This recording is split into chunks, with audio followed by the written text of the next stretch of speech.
Bienvenue au Sagittaire sur Parole d'Oracle.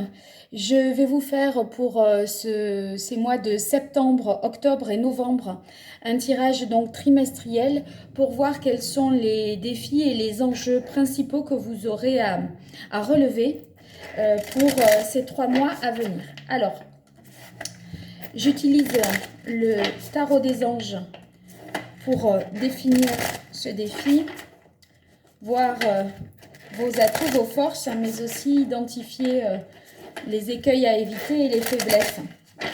Alors pour les Sagittaires, septembre, octobre, novembre, quel va être le défi, l'enjeu pour les Sagittaires?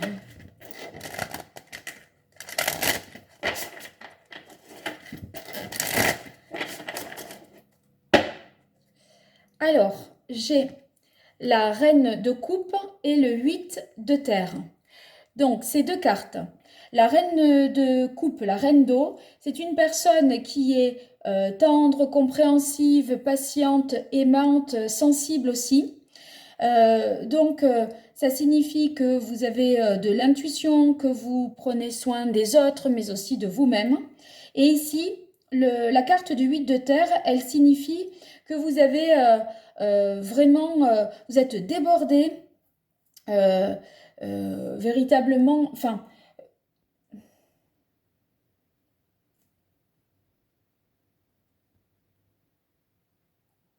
cette carte, elle signifie que vous avez beaucoup de travail, que vous avez vraiment beaucoup de tâches à accomplir et que vous avez beaucoup de choses à apprendre. Vous voyez ici le personnage, il est face à tout un tas de livres, etc. Donc c'est un travail vraiment hautement qualifié qui demande des connaissances ou en tout cas dans lequel, s'il est manuel, on a beaucoup de choses à apprendre pour vraiment l'accomplir. Donc quel serait le défi ici pour vous? Eh bien ça serait de comment accomplir, abattre tout ce travail. Donc ça vous demande concrètement des efforts physiques, etc., de la concentration, etc., tout en prenant soin de vous et des autres.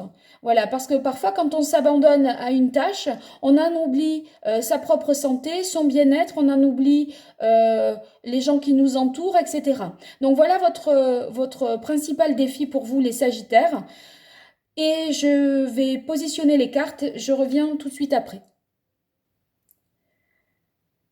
Voilà les Sagittaires, donc je reviens vers vous pour la problématique ou l'enjeu, le défi, c'est finalement apprendre tout ce qu'on a à apprendre, faire tout ce qu'on a à faire pour son travail, pour œuvrer pour sa connaissance, tout en étant tout en se fiant à ses intuitions et en prenant soin de vous et aussi des autres. Alors le contexte dans lequel ce défi se joue, la situation par rapport à laquelle ce défi se joue, c'est la situation familiale ou amicale. Ça veut dire en fait comment ne pas négliger ses amis, sachant tout ce que l'on a à faire. Comment ne pas négliger sa famille, s'intéresser à eux, les appeler, leur demander des nouvelles, être à leur écoute, sachant que l'on a beaucoup de choses à apprendre concrètement. Ça vous prend du temps. Alors ici, on va identifier vos forces, vos atouts, vos avantages dans cette situation pour le mois de septembre, octobre et novembre. Et de ce côté-ci, ça sera plutôt vos faiblesses, vos difficultés, etc. Alors, on a la reine de terre, le 10, la reine de denier, donc le 10 de bâton, 10 de feu, et le fou. Alors, ici, qu'est-ce que ça signifie ? En fait, justement, comme vous avez beaucoup de choses à apprendre, vous êtes créatif, etc. Donc, on vous dit que vous allez quand même réussir à consacrer du temps à ceux qui vous entourent et aborder les choses de manière quand même assez à la fois sensible, mais aussi en allant vraiment de l'avant.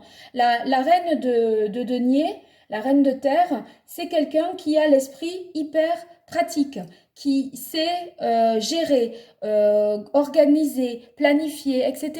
Donc, ça, vous l'avez pour vous pour relever ce défi du 8 de terre. Mais en même temps, comme c'est une reine, elle arrive quand même à se montrer sensible, attentionnée à l'égard des autres. Donc, il semblerait que ce défi, vous arriviez quand même à y faire face, hein. On a ensuite le 10 de bâton, 10 de feu. Ça nous dit que vous êtes submergé de travail, que votre vie peut être du coup déséquilibrée parce que vous avez une charge importante de choses à faire.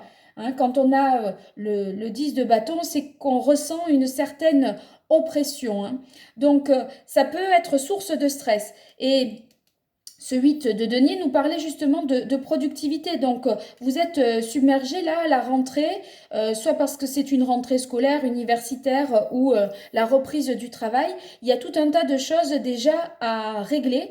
Et du coup, il va falloir trouver un équilibre entre le travail à faire et le fait de prendre soin de vous. Vous avez ensuite en force la carte du mât ou du fou, ici appelé le rêveur. Donc, on vous dit qu'il va y avoir peut-être des occasions inattendues qui s'offrent à vous, que vous êtes quand même capable, voilà, d'impulser un changement et également que vous allez être fidèle à vos rêves. Donc, finalement, ce que vous entreprenez, là, la recherche que vous faites ou le travail que vous menez, il est tout à fait conforme à vos désirs. Et ça, c'est très bien en termes d'accomplissement personnel, de parvenir à œuvrer en faisant quelque chose vraiment qui nous tient à cœur. On continue avec vos avantages. Alors, on a la carte de l'amour, la carte de l'infini et la carte du travail. Ouais, il y a vraiment beaucoup de travail pour vous, les Sagittaires. Alors, cette carte de l'amour, eh bien, elle nous rappelle que finalement, vous allez certainement réussir aussi parce que vous êtes aimé, vous avez le sentiment d'être aimé autour de vous, d'accord? Donc ça vous porte cet amour. Ou bien parce que justement, vous aimez véritablement ce que vous faites. Voyez,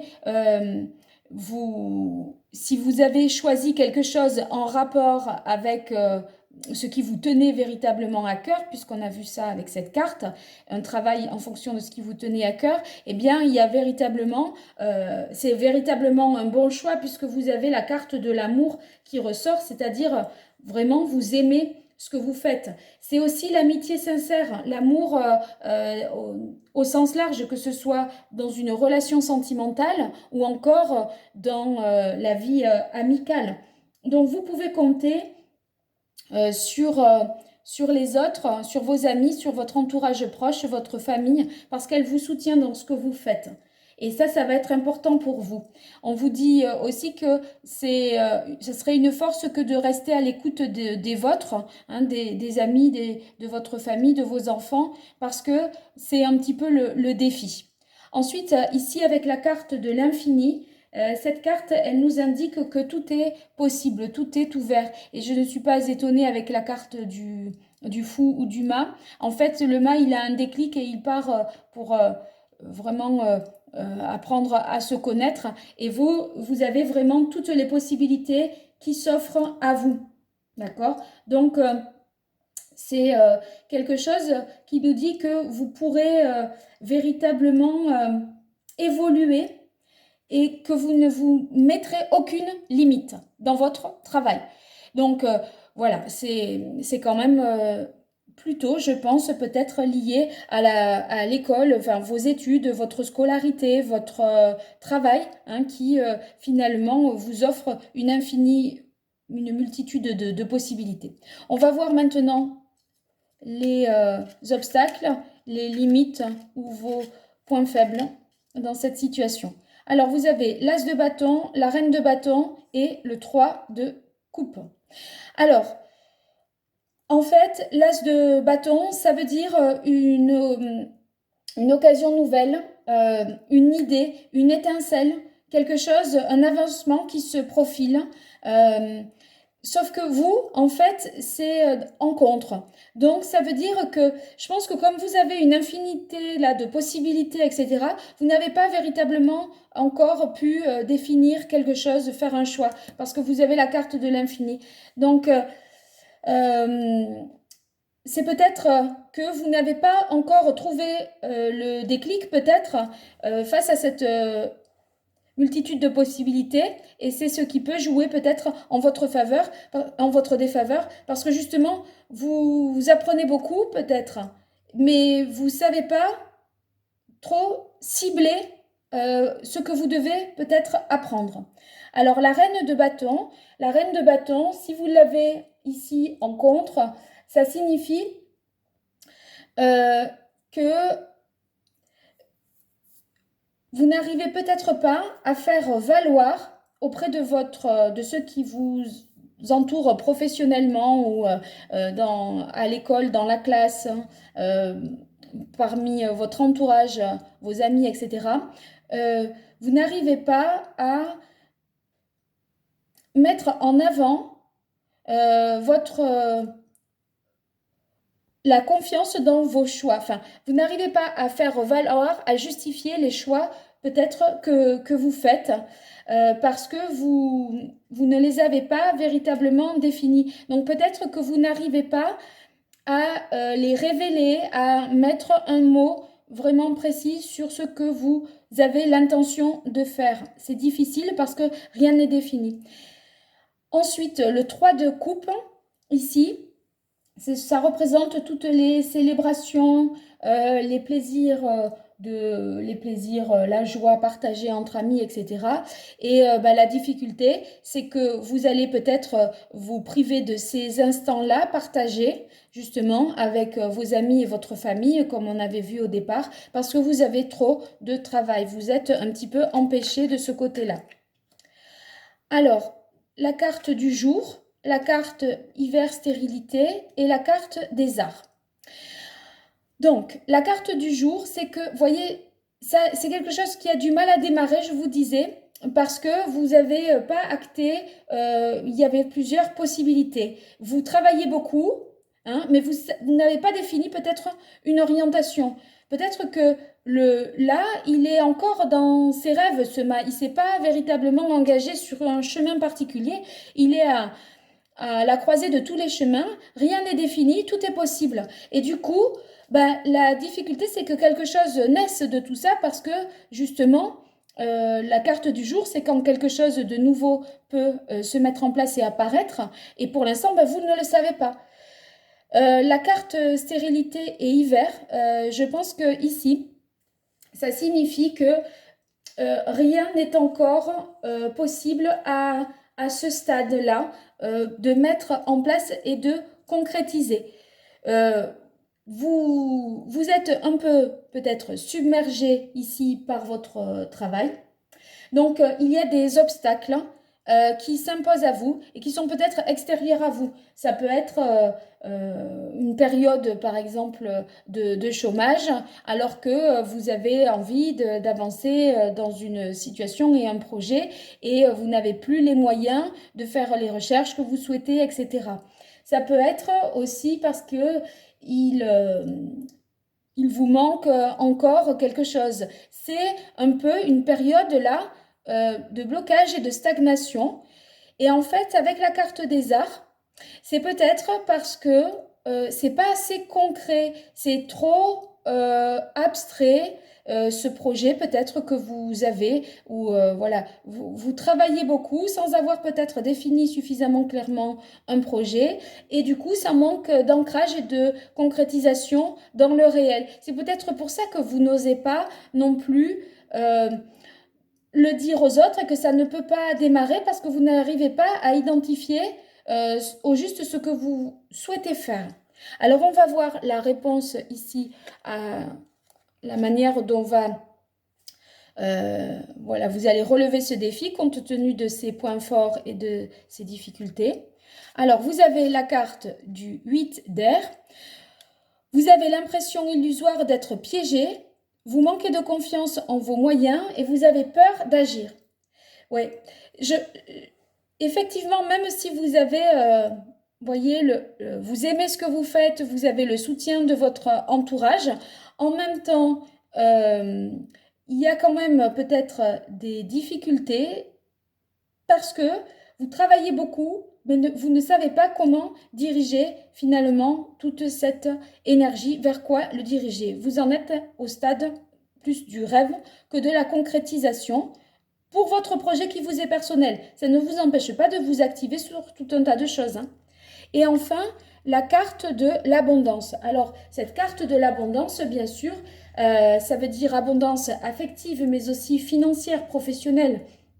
Vos efforts sont récompensés. Là, vous voyez, vous étiez submergé de travail. Ici, le travail hautement qualifié, on vous dit, est récompensé. Enfin, vous avez beaucoup appris, vous avez beaucoup donné, vous avez beaucoup organisé et structuré votre vie autour du travail et au détriment peut-être des amis et de la famille et vous vous êtes sacrifié, vous n'avez pas participé à tout un tas de festivités ou d'événements sympas qui auraient pu vous plaire. Mais ces sacrifices, finalement, ils sont payants parce que ici, avec cette carte de l'abondance, eh bien, ça veut dire que tout se résout de manière heureuse et à tous les niveaux. La réussite est assurée à condition, bien sûr, d'entrer dans l'action. Et en fait, entrer dans l'action, c'est plutôt pour vous entrer dans vraiment en connexion avec ce que vous voulez faire au juste, peut-être professionnellement, hein, vous concernant. Voilà. Alors, je vais vous tirer maintenant un arcane majeur du tarot pré-raphaélite pour voir le message qui est bon pour vous, les Sagittaires, au mois de septembre, octobre, novembre. Le jugement. Alors, la carte du jugement, ça signifie que vous allez devoir faire un choix en fonction de votre vocation, de votre sensibilité. Sensibilité que peut-être vous n'écoutez pas là, puisqu'elle est en contre. Vous n'arrivez pas à créer quelque chose à suffisamment peut-être en adéquation avec ce pourquoi vous êtes fait. Donc ça, si vous voulez, vous allez finir par trouver votre vocation, votre mission de vie, je dirais quelque part, hein. Donc, ceux qui, qui font des recherches pour leur orientation, qui sont au lycée ou à l'université, il semblerait que ça y est, vous ayez eu le déclic et la révélation. C'est bon, vous avez trouvé votre vocation. Parce que tout était possible, il y avait un panel de possibilités qui s'offrait à vous, vous avez beaucoup travaillé pour y arriver, et à force peut-être que quelque chose s'est dégagé et a émergé. Alors, je continue avec une carte chakra pour voir quel est le chakra que vous devriez rééquilibrer ou activer pour mieux vous accomplir ce mois-ci et relever véritablement ce défi. Alors,